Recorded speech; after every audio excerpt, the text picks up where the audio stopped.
오늘 하나님께서 우리에게 주시는 말씀은 로마서 1장 13절로 17절 말씀입니다. 신약성경 239쪽 로마서 1장 13절로 17절 말씀입니다. 여러분 이 말씀을 찾아서 여러분 의자 앞에 놓으시고 다 함께 일어서서 겸손하게 하나님의 말씀을 아멘으로 받겠습니다. 제가 봉독하겠습니다. 형제들아, 내가 여러 번 너희에게 가고자 한 것을 너희가 모르기를 원하지 아니하노니 이는 너희 중에서도 다른 이방인 중에서와 같이 열매를 맺게 하려 함이로되 지금까지 길이 막혔도다. 헬라인이나 야만인이나 지혜 있는 자나 어리석은 자에게 다 내가 빚진 자라. 그러므로 나는 할 수 있는 대로 로마에 있는 너희에게도 복음 전하기를 원하노라. 내가 복음을 부끄러워하지 아니하노니 이 복음은 모든 믿는 자에게 구원을 주시는 하나님의 능력이 됨이라. 먼저는 유대인에게요 그리고 헬라인에게로다. 복음에는 하나님의 의가 나타나서 믿음으로 믿음에 이르게 하나니 기록된 바 오직 의인은 믿음으로 말미암아 살리라 함과 같으니라. 아멘. 이 말씀 하나님의 말씀입니다. 앉으시기 바랍니다.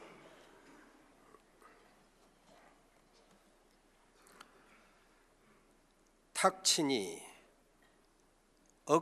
하고 죽었다. 우리 대한민국 민주화의 거대한 물꼬를 튼 궤변이었습니다. 어두운 시절, 국민을 우습게 알던 시절, 국민을 겁박하고 눈과 귀를 막으려는 우민화의 상징적인 말입니다.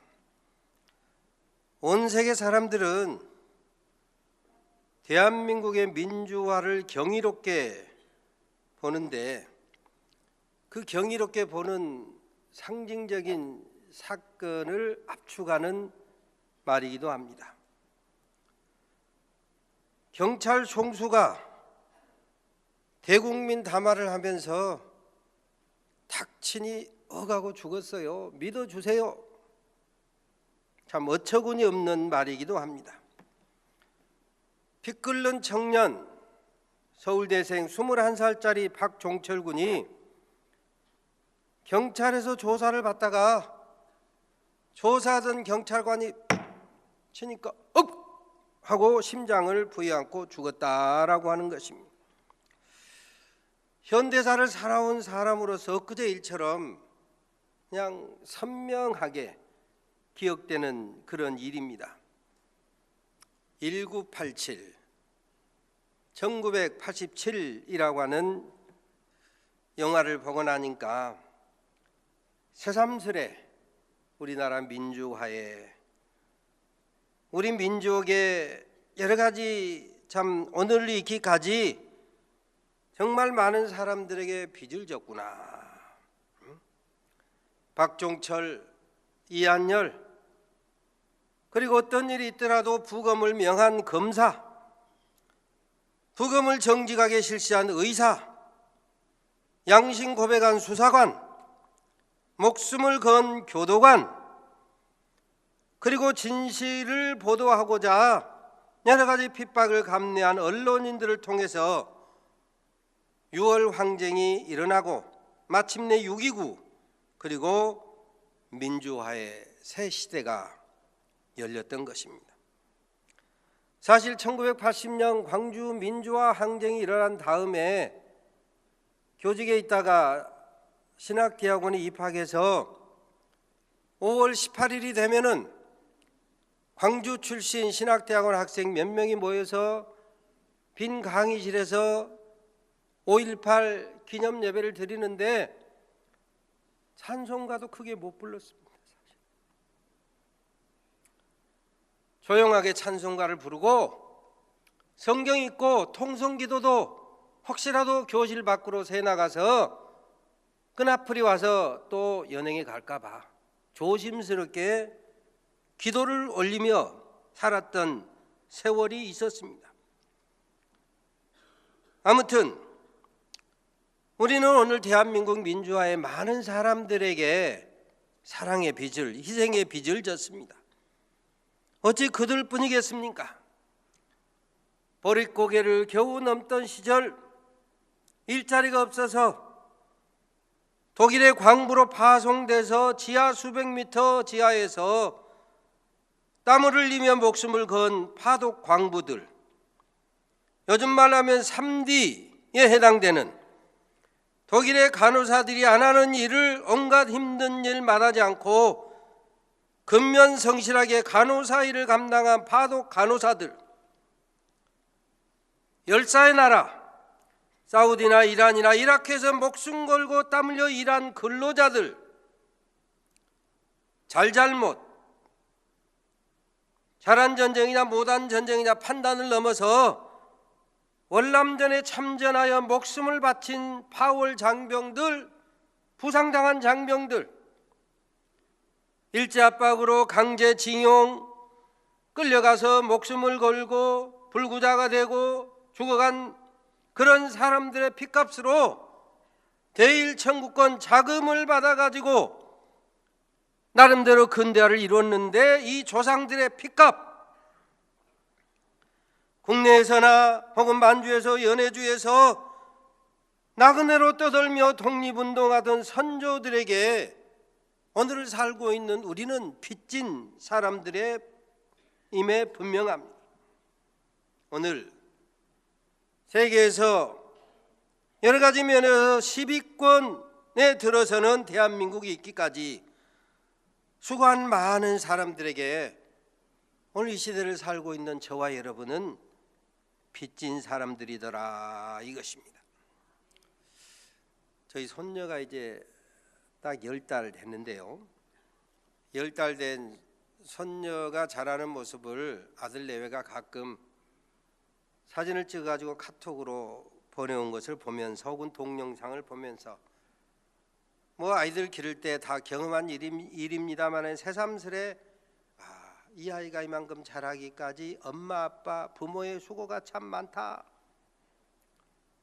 가끔은 지가 알아서 큰 것처럼 부모, 형제, 이웃, 선생님 모든 사람의 은혜를 몰라보고 지 알아서 큰 것처럼 모두 다 외면하는 사람들이 있습니다마는, 오늘 저와 여러분이 이 자리에 있기까지는 모든 사람들에게 사랑의 빚진 인생이다, 이겁니다.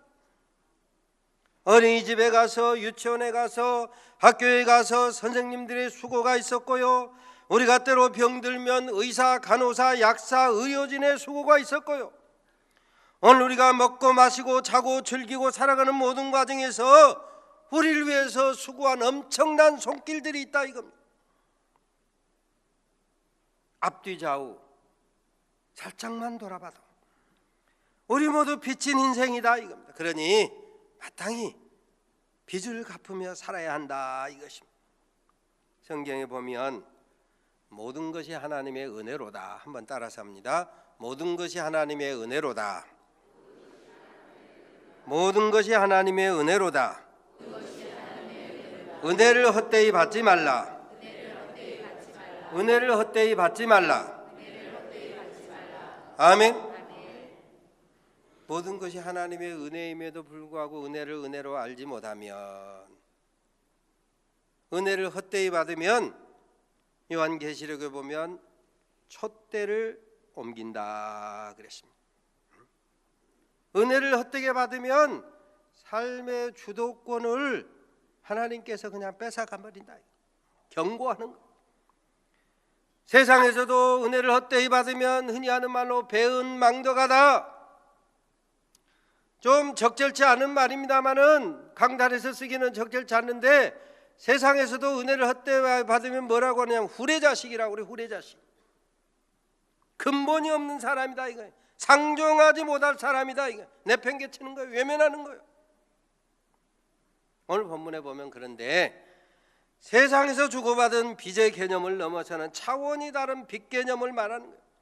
한 차원 승화된 빚 갚기를 말씀하고 있는 것입니다. 은혜는 하나님께 받고 빚은 사람에게 갚아야 한다, 이걸 말하고 있는. 한번 따라서 합니다. 은혜는 하나님께 받고 빚은 사람에게 갚아야 합니다. 은혜는 하나님께 받고 빚은 사람에게 갚아야 합니다. 오늘 본문의 사도 바울이 말씀하고 있는 바 14절 15절 말씀이 바로 그거예요. 예수 그리스도의 성육신으로 말미암아 예수 그리스도의 십자가 대속으로 말미암아 우리가 구원을 받았으니 이 구원의 은총을 깨닫고 보니까 헬라인이나 야만인이나 지혜자나 어리석은 자 모두에게 내가 빚진 자입니다. 그러니 나는 할 수만 있는 대로 로마에 있는 너희에게도 복음 전하기를 원하노라. 여기서 헬라인, 야만인, 어리석은 자, 지혜로운 자, 이것은 세상의 모든 사람을 통칭하는 그런 말인 것입니다. 그러니 내가 만나는 모든 사람에게 내가 복음을 전해야 비로소 내가 이 빚을 갚는다 이거예요.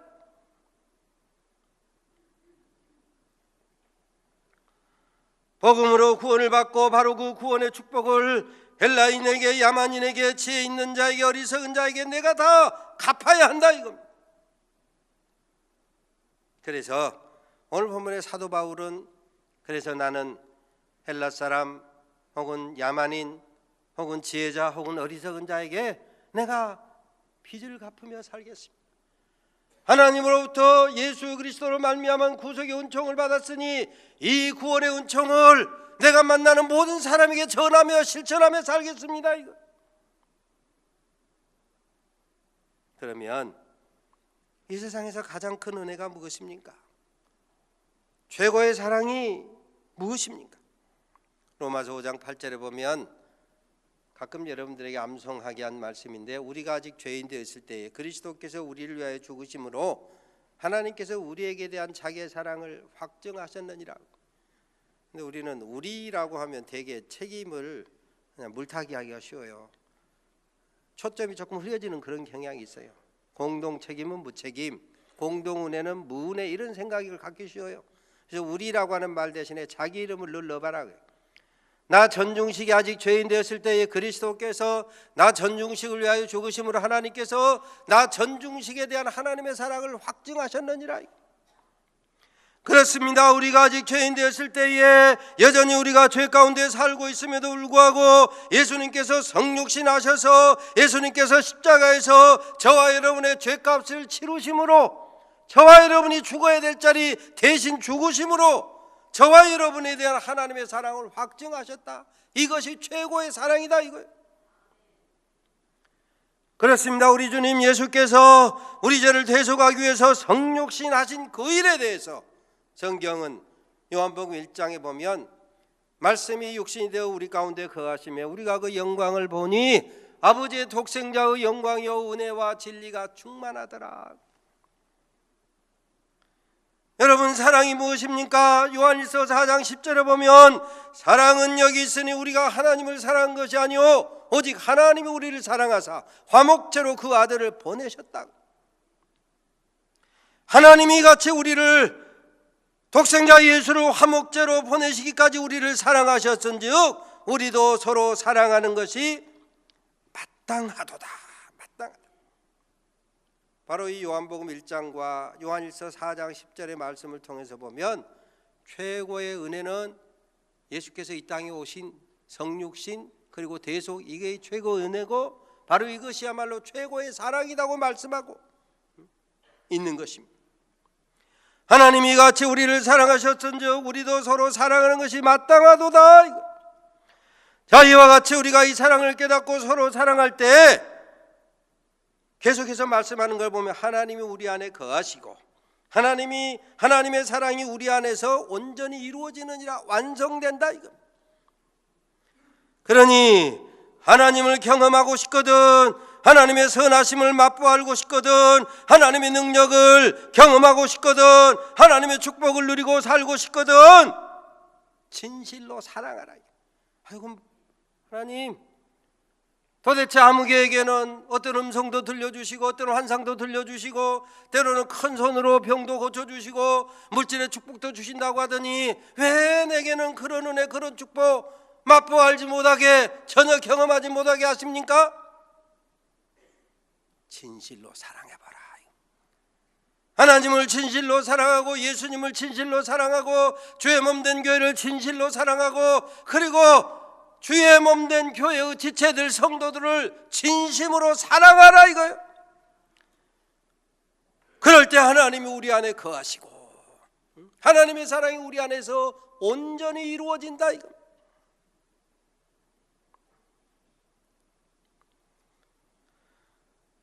시편 34편 8절에 보면 여호와의 선하심을 맛보아 알지어다. 맛보아 알고 누리고 싶거든 진실로 하나님을 사랑하라.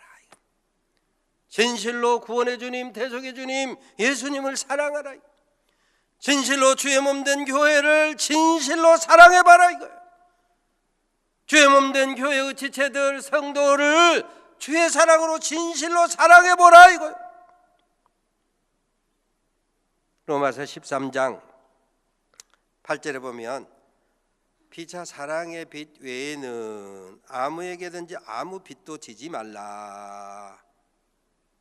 다른 말로 하면 다른 건 몰라도 사랑의 빛은 늘 지고 살아라. 빛을 어떻게 지냐? 사랑을 깨닫고 살아라 이거예요. 주님의 십자가 대속 그 사랑을 깨닫고 살아라. 사랑의 빛을 지면 사랑을 깨닫게 되면 사랑하게 되어 있습니다. 빚진 자의 심정이 되어서 빚을 갚으며 살게 되어 있다 이것입니다. 사도 바울처럼 예수 그리스도의 성육신을 깨닫고 보니 십자가 대속의 은총을 깨닫고 보니 모든 사람에게 빚진 인생이 되어서 빚 갚기 위해서 동분서주하는 것입니다. 로마에 있는 너에게도 복음 전하기를 원하노라. 모든 사랑의 수고를 아끼지 아니하게 되는 것입니다. 사도 바울의 그 삶의 모습을 고린도서에 기록된 것을 보면 때로 헐벗고 때로 굶주리고 때로 매를 맞고 때로 감옥에 갇히고 때로 산과 들의 위험 광야의 위험 도시의 위험을 감수할 뿐만 아니라 기꺼이 목숨까지 내가 바치겠다 선언합니다. 그래서 사도행전 20장에 보면 나의 달려갈 길과 주 예수께 받은 사명 곧 하나님의 은혜의 복음 증거하는 일을 마치려 하면은 나의 생명조차 조금도 귀한 것으로 여기지 아니하노라. 우리 모든 그리스도인은 예수 그리스도 십자가 대속의 바로 이 사랑의 빚진 자인 것을 믿으시기를 바랍니다. 예수님의 십자가 사랑의 빚진 자다. 우리 교회 정면 앞에 돌비에 보면 네가 나를 사랑하느냐 예수께서 제자 베드로에게 물으시는 질문입니다. 형식은 의문문이지만 내용은 베드로야 네가 계집종 앞에서 두려워서 나를 부인하고 모른다고 맹세하고 저주했어도 그래도 나는 너를 여전히 사랑해. 베드로야 회개하고 돌이켜서 네가 또 다른 사람들을 굳게 하라. 사랑의 확증을 말씀해 주는 거예요. 그래서 네가 나를 사랑하느냐 형식은 의문문이지만 내용은 베드로야 나는 여전히 너를 사랑해. 이 사랑을 깨닫고 이 빚을 나누며 나눠주는 그런 사람이 되라. 갚으며 사는 사람이 되라고 말씀하고 있는 것입니다. 우리가 쉰들러 리스트라고 하는 영화를 통해서 쉰들러라고 하는 사람을 잘 알고 있습니다. 이 사람은 유태인 1100명을 살려낸 체코 태생 독일 사람입니다. 그래서 이 영화를 통해서 우리가 쉰들러라는 사람이 참 대단한 일을 했구나. 근데 그 사람뿐 아니고 이런 일에 선한 일에 목숨을 건 사람이 여럿 있었어요. 폴란드의 쉰들러라고 하는 별명을 가진 이레나 샌들러라고 하는 사람도 있습니다. 이 사람은 폴란드 사람 간호사였습니다. 이 사람이 유태인 어린이 2,500여 명을 살려냈습니다. 훗날 꼬리가 길면 뭐 밟힌다고 발각이 돼가지고 독일 비밀 첩보대에 잡혀가서 손발이 부러지는 고문을 당하고 학대를 당하고 사형 선고를 받았습니다. 죽기 직전에 비밀단체의 도움으로 구사일생 해가지고 98세까지 살았어요. 그리고 노벨 평화상 후보로 추천됐다가 미국 사람하고 경쟁해가지고 받지는 못했습니다마는 아무튼 엄청난 일을 해낸 사람입니다. 이 사람의 아버지가 의사였어요. 전염병이던 티푸스 환자를 진료하다가 감염돼서 아버지가 죽었습니다. 어렸을 때. 그런데 이웃에 살던 유대인이 이 이레나 샌들러가 대학을 다닐 때까지 도움을 주었어요. 대학을 다니고 독일이 지배하고 있던 시대에 간호사로서 이런 유대인들을 취급하는 그런 단체 직장생활을 하면서 400명 어린이를 직접 구해가지고 살려냈습니다. 3,000명에 해당되는 유대인들의 여권을 위조해 주면서 그들을 구원해내는데 아주 혼신의 힘을 다했어요. 대학 다니기 어려운데 도움을 주었던 유대인에게 사랑의 빚을 갚은 거예요. 사랑의 빚을 지웠더니 엄청난 생명구원의 역사가 일어나서 대로 주고 발로 받은 거예요. 시편 37편에 보면 내가 어려서부터 늙기까지 의인이 버림을 당하거나 그 자손이 걸씨감을 보지 못하였도다. 저는 종일토록 은혜를 베풀고 구워주니 그 자손이 복을 받는도다. 한번 따라서 합니다. 저는 종일토록 은혜를 베풀고 구워주니 그 자손이 복을 받는도다. 저는 종일토록 은혜를 베풀고 구워주니 그 자손이 복을 받는도다. 아멘. 그렇습니다. 우리가 종일토록 은혜를 베풀고 구워주면 우리의 후손이 복을 받는다. 나 혼자 잘 먹고 잘 사면 나 혼자 잘 먹고 잘 사는 것으로 끝나지만 종일토록 은혜를 베풀고 구워주면 후손이 잘 되는 복을 누린다. 130여 년 전 이 땅은 어둠의 땅이었습니다. 소망이 없는 나라였습니다. 소망이 없는 나라에 복음을 주기 위해서 대동강가에서 성경을 주고 목이 잘려 죽은 토마스, 그가 이 나라 조선 땅에 무슨 빚을 졌겠습니까? 그런데 구원을 받고 보니 이 복음을 알지 못하는 사람에게 전해야 된다. 그래서 성경을 나눠주면서 목이 잘려 죽었다. 이 땅의 최초의 선교사라고 공식 명칭을 받는 언더우드 아펜젤러, 목숨 걸고 이 땅에 와서 언더우드 같은 사람은 대를 이어 선교를 했습니다. 듣지도 보지도 못한 나라 조선, 누군가 가겠거니 했는데 아무도 희망자가 없는데 하나님께서 감동하십니다. 왜 네가 가지 않느냐? 듣지도 보지도 못한 나라 조선, 코리아에 간다고 하니까 약혼했던 여자가 나는 조선에 못 가, 가려면 혼자 가, 파혼당했습니다. 교회 청빙마저 포기하고 조선 어둠의 땅에 왔습니다.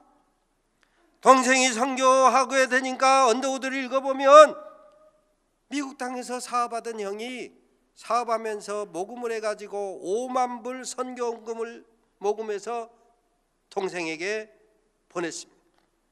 5만 불이 오늘의 돈으로 말하면 500억이요, 500억. 모금은 했지만 대부분이 그가 벌어들인 사업에서 벌어들인 돈이었어요.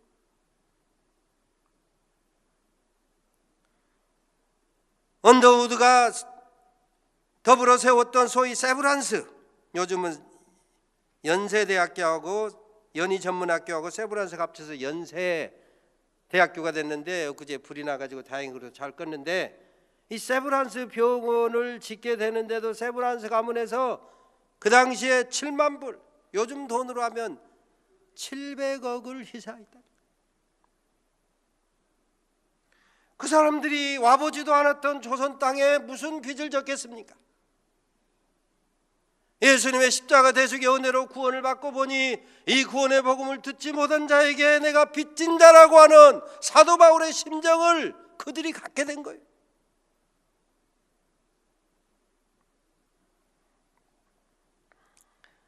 언더우드는 그렇게 해서 이 땅에서 복음 전하다 갔지만, 언더우드가 졸업한 대학교에는 모교를 최고로 빛낸 동문, 그 최고로 빛낸 사람으로 언더우드를 내세우고 있습니다.